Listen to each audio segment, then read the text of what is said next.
And I'm going to start with a question. I worry about my daughter who was diagnosed at 6 years and didn't do well her freshman year of college.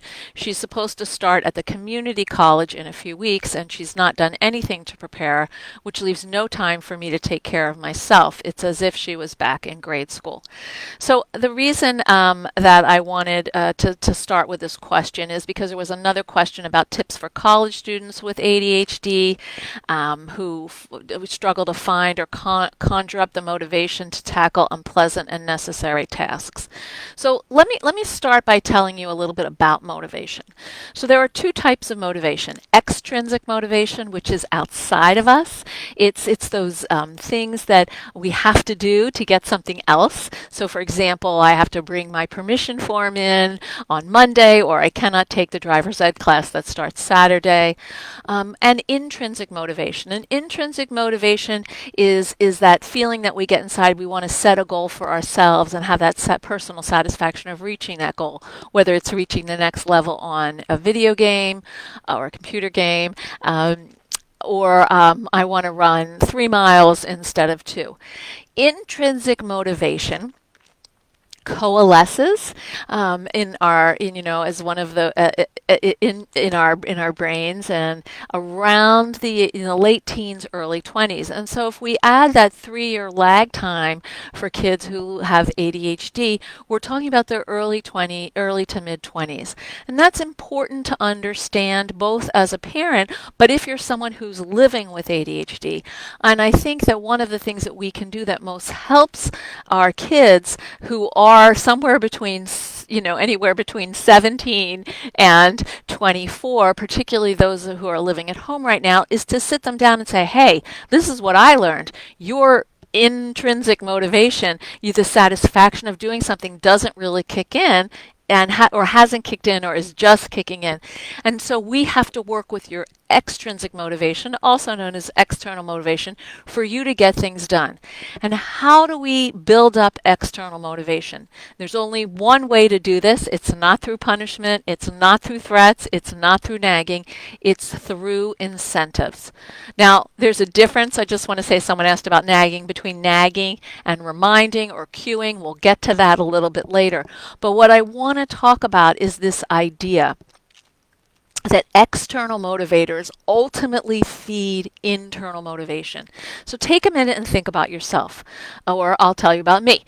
So here's an example from my life. So I cook dinner, I'm tired, and then I have to clean up and put things away, and I really want to watch a show on Netflix because it helps me unwind after the day, even though I've already been on screen for a ridiculous amount of hours.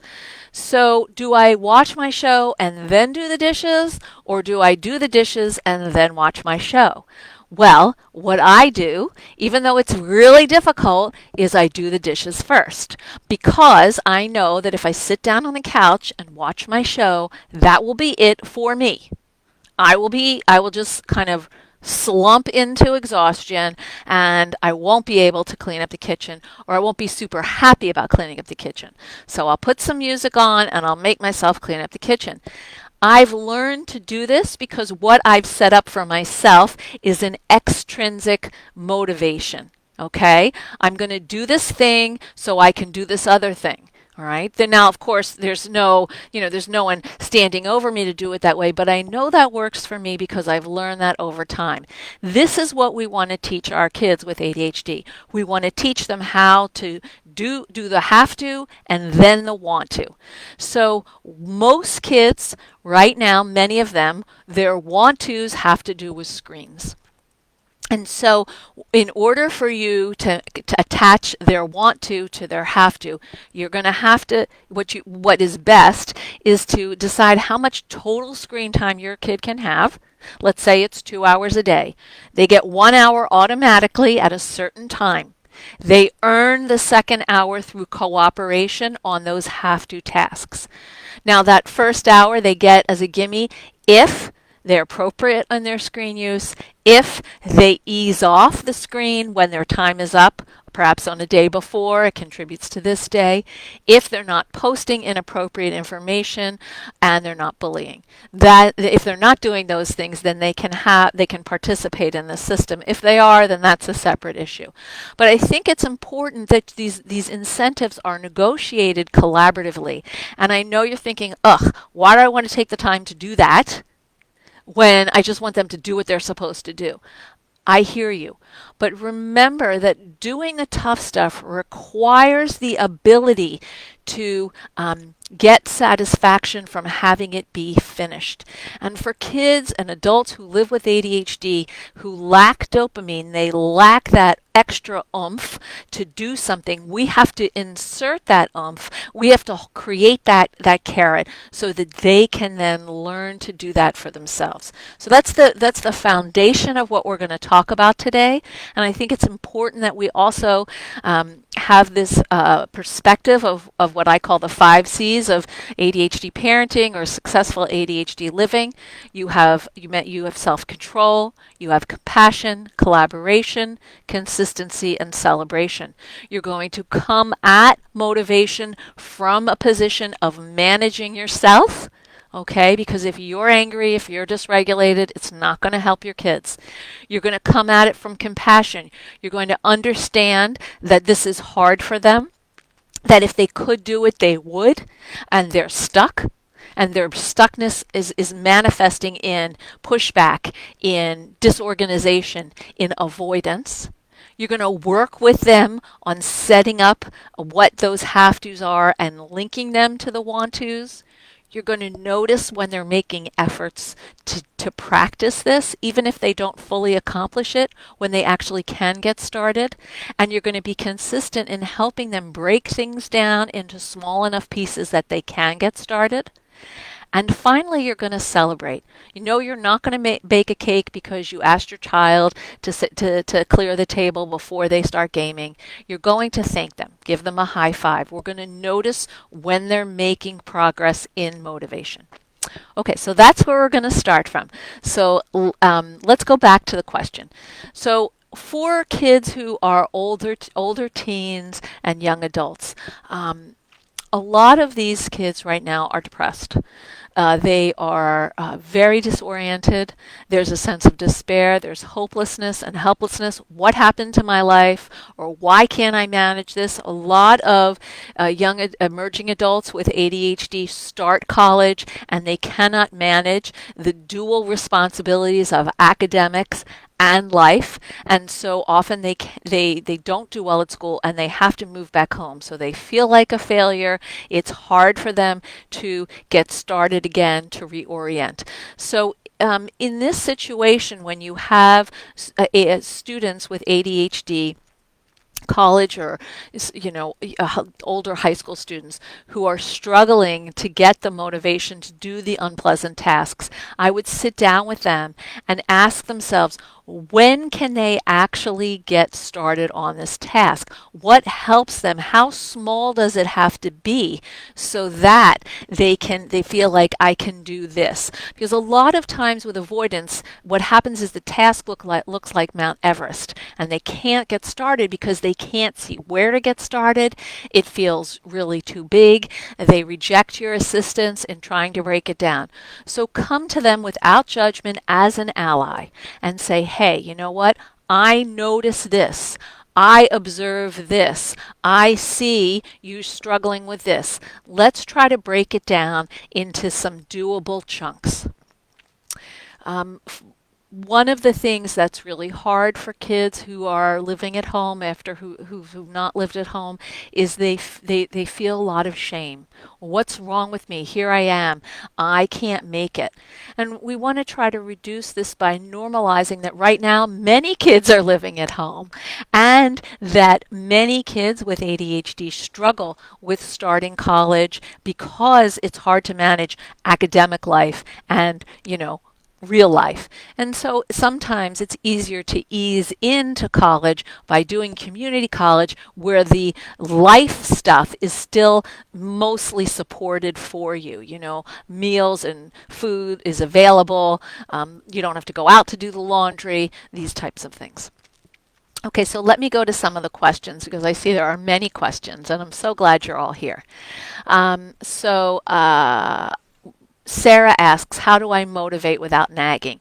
This is a great question. So there's a difference between cueing and nagging.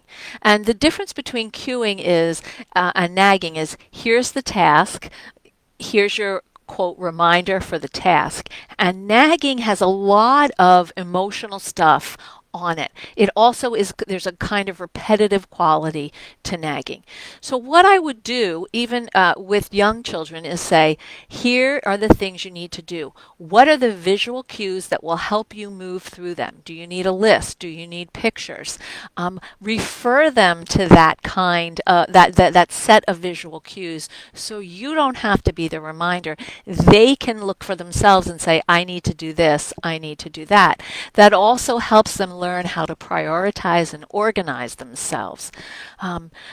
Talk with them about how many reminders can I give you before we get to the last reminder.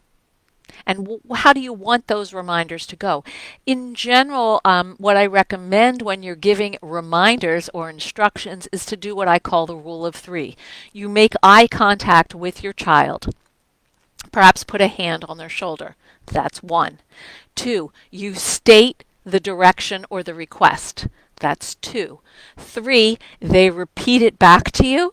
So in that process of repeating it back to you, you know that they heard you, and it gets encoded differently into their working memory. And I have actually added recently a step 3B, which is you repeat that, you ask them to repeat it again. Because the more that they can repeat it to you verbally, means that they've heard it through their auditory channel, but it also helps transfer the direction down the memory line, not just from parroting, rote memorization, but also into integration. So you want to be able to give a direction where they have your attention. You state it, they repeat it, and they repeat it a second time to make sure that they got it. A lot of teens are going to be like, ugh, why bother? This is stupid. Who's this Dr. Sharon?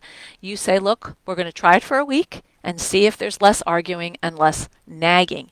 The goal here is I don't want to nag you and you don't want to be nagged. So we actually share the same vision of how it needs to go. Okay. Catherine says, my daughter, who's 12, is very sensitive to texture and feel. She likes to have something in her hand that feels good or interesting to touch. Is this linked to ADHD? Also, I notice that she touches her eyebrow frequently for security. So about 10 to 20% of kids with ADHD have sensory sensitivities. And so, yes, I would say that that is linked to ADHD. It's also nice to have something in your hand that can be a fidget. A fidget is something you don't pay attention to, but it takes out some of that energy. In fact, how many of us have been in meetings where we see someone playing with a paper clip or their pencil or something like that? That is a fidget. A difference between a fidget and a toy is you don't pay attention to a fidget. A toy you pay attention to. Let's see. Prizes, rewards, Anna asks. So yes, it's important to have some kinds of rewards. And this doesn't mean you have to, break the bank on little rewards. You can set up an earning system. If you get a star, 5 stars, you can earn. You get to choose what we're having for dinner on Friday, or you can choose the movie we're going to watch, or something like that. Sometimes I had one family where the little boy earned coins from Big Y. He was maybe in second grade. Big Y is a grocery store here in Western Massachusetts. And the thing is, they give out coins so you can, like when you've earned a certain number of points and stuff. The coins meant nothing in his world, except he loved having the coins. He was like, whoa, look at all these coins I have. And so, we want to think about what are the, kinds of things kids can earn. And maybe it's worth going to the dollar store for younger kids and having something that that's tangible for them at the end of the week, or for older kids, points or dollars that they're earning towards a bigger ticket item. Bethany asks, my daughter is a senior in high school. She has one class in the morning and then goes to cosmetology school full time at a tech school associated with her high school. Cool. She has 3 online classes she needs to finish in order to graduate, 2 PE and a government and citizenship. She is so motivated to come home and practice everything she is learning at cosmetology school that she won't get focused on her online work even though she has time. So what, Bethany, you're telling me about your daughter is that she is a hands-on learner and she's super excited for cosmetology, which is fantastic. That's a great field for a lot of people with ADHD. I've had several clients go into this very successfully, actually. These online classes are so much less compelling. So what you want to do is break down how to attend and do the responsibility of the online classes. Like, what's the minimum amount of time she can do before she gets bored? Or maybe I'm sorry, I misspoke. What is the maximum amount of time she can do online for these classes before she gets bored?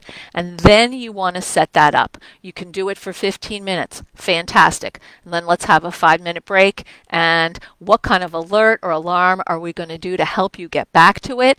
You do 3 15-minute chunks in an hour with 5-minute breaks in between, and then you earn something like more screen time or, socializing. Let's get this out of the way. And sometimes for older kids, they like to be motivated. Maybe she wants some things for her cosmetology class or her career. She could earn, dollar points towards those kinds of things. We want to help her see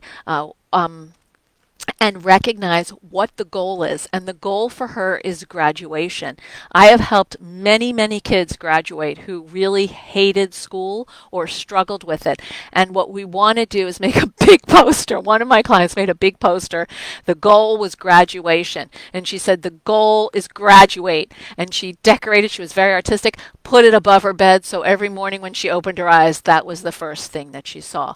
So keep circling back to the goal and what the steps are to get there. Help her break it down. Bethany asks, okay, so I answered that question. First, then, Carrie says first, then, first unpreferred, then preferred. Absolutely, you're exactly right. Why does studying need more motivation? And I think this is the person who asked about obsessive thoughts.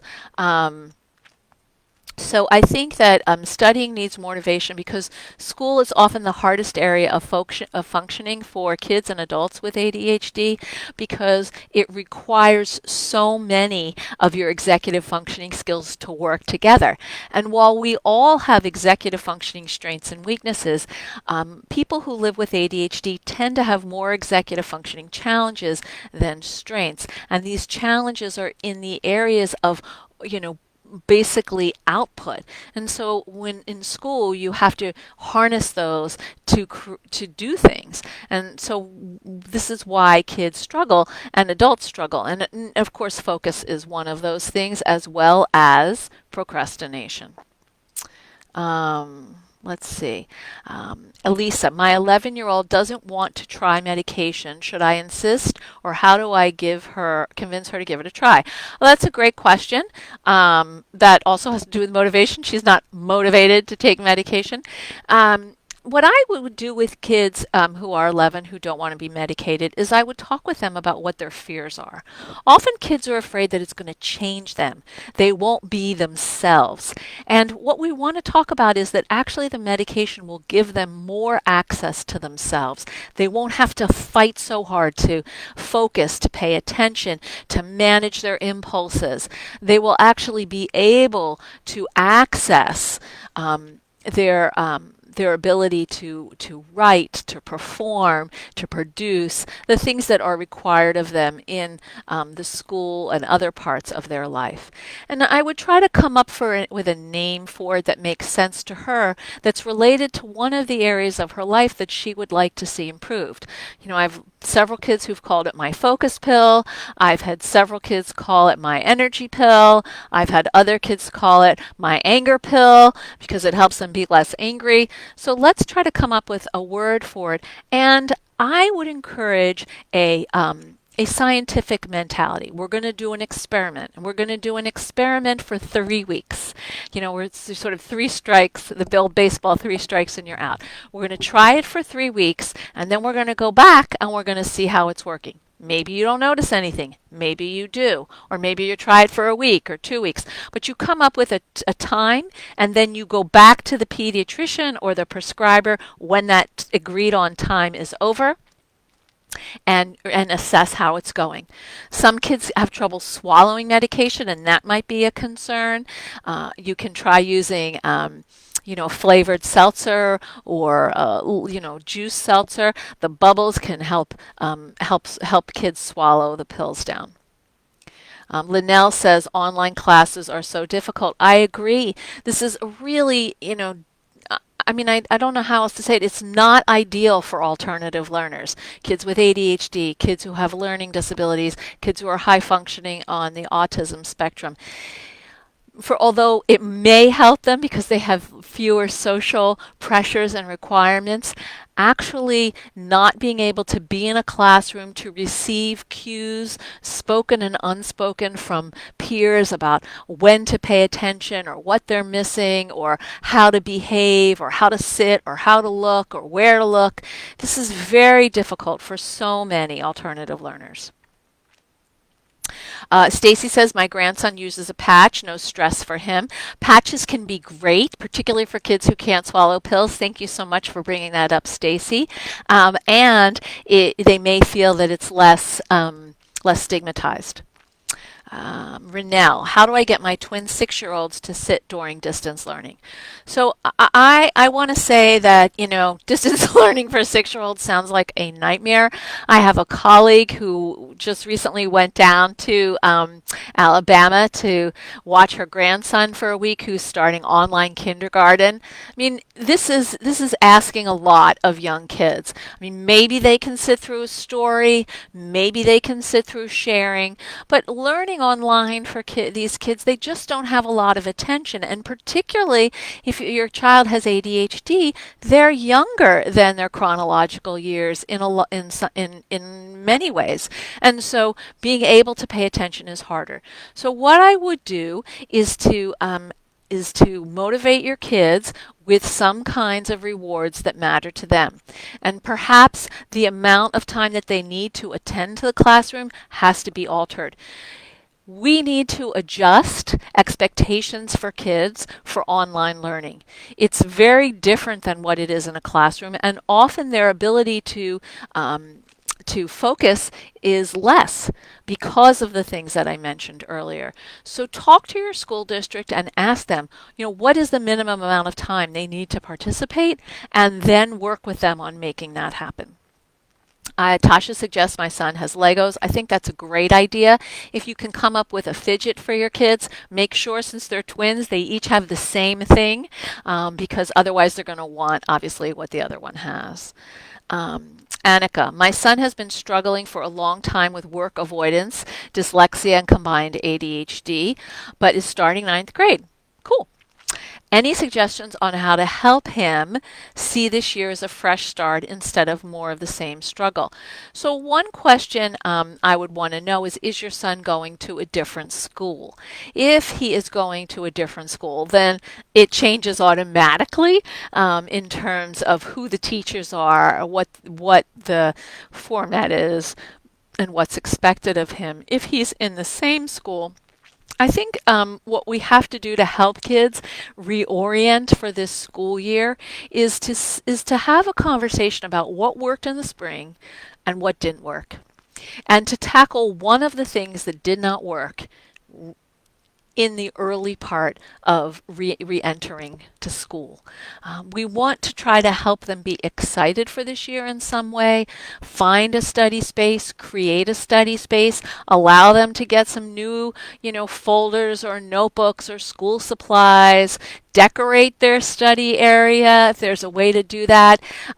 Consider family work time, which I really like for kids with ADHD, because you're at the table, they're at the table, and it's business for all of us. And to help him understand that this is a new beginning. It structurally may seem similar, but going to high school is a new beginning. And why? What is different about this? Let's try to brainstorm some ideas and maybe connect him with a couple kids who may be in one or two of his classes. Elisa asks, um, sorry. My daughter forgets about reward systems. I don't know what I'm doing wrong, but rewards are those she likes but still forgets. Okay, so you're not doing anything wrong. Let's take that and out the window. Of course she forgets. She has ADHD. So what you might want to do is basically make it a visual map for her. When you do this, you earn this or this. When you do that, you earn this or that. Sometimes those graphics where there's an arrow and it points to this and it points to that can help kids understand and see in a different way where they're going. It's hard for her to hold on to the reward, and it's hard for a lot of people with ADHD to hold on to the reward because the now is so unpleasant. ADHD means having a now, not now brain. If I hate doing it now, I don't care what's happening later. So we have to help them orient a little bit towards what's coming. And this means assisting them in understanding time, how time passes, what time feels like, and using analog clocks, alerts on their phones, and banners that may go across their screen to remind them of what's coming or when things begin and end. Melissa says, I'm struggling with procrastination and time blindness with getting college work done because I am an adult and COVID is causing a huge problem with my time management. I already had a time blindness issue, but COVID has caused it to increase greatly. What can I do to help? I'm a couple clinicals away from my RN. Well, I'm so glad you asked this question because I think a lot of adults do struggle with procrastination and time blindness. And there are three types of procrastination. There's perfectionism procrastination. If I can't do this exactly right, I'm not going to do it. There's avoidance procrastination. I hate this, so I'm going to put it off as long as possible to not do it. And then there's productive procrastination. I'm going to do other things which are less painful to me than the big painful thing I have to do. So I'll feel like I'm getting stuff done even though I'm not getting that thing done. So one of the things that I would encourage for you to do, Melissa, is to really break your day down into blocks of time and assign tasks into those blocks of time. Think about how long you can work before you need a break, and then schedule that break in. If you struggle with time blindness or you struggle with procrastination combined, first of all, it's going to be hard for you to understand or assess how long something takes. And secondly, you're going to put off starting. And the more that you put off starting, the worse it feels. So break your tasks down. This is hard to do, particularly for people who live with ADHD, and because you can do a brain dump of the stuff you have to do, but you can't prioritize how to do it. So look at your task list, and identify things that are urgent. Urgent has to do with when, it has to do with time, when something is due, and important has to do with value. The things that are urgent and important go first. The things that are urgent but not as important go second. If you want more information on this, look up the Eisenhower matrix. This will help you. It sounds like you're doing super well. You're a couple clinicals away from your RN. Fabulous. Let's break down what needs to get done for you to do that and chunk it and assign it to particular times. Give yourself structured breaks. Use Post-its to help you get back to what you were doing. Melissa says, for my son, money and screen time is the only reward that motivates him. My concern is that he's become so addicted to screens that he doesn't know how to fill his time when he isn't given screen time. Then school will be on screen and he isn't doing much else but staring at a screen. I agree, that sounds horrible. So what I would have you do is basically change the amount of free screen time he's going to have. So he has school screen time, then maybe he has to do something physical outside not looking at a screen, and then he can earn some of his free screen time. If money and screen time motivate him, you have to work in the currency that matters to him.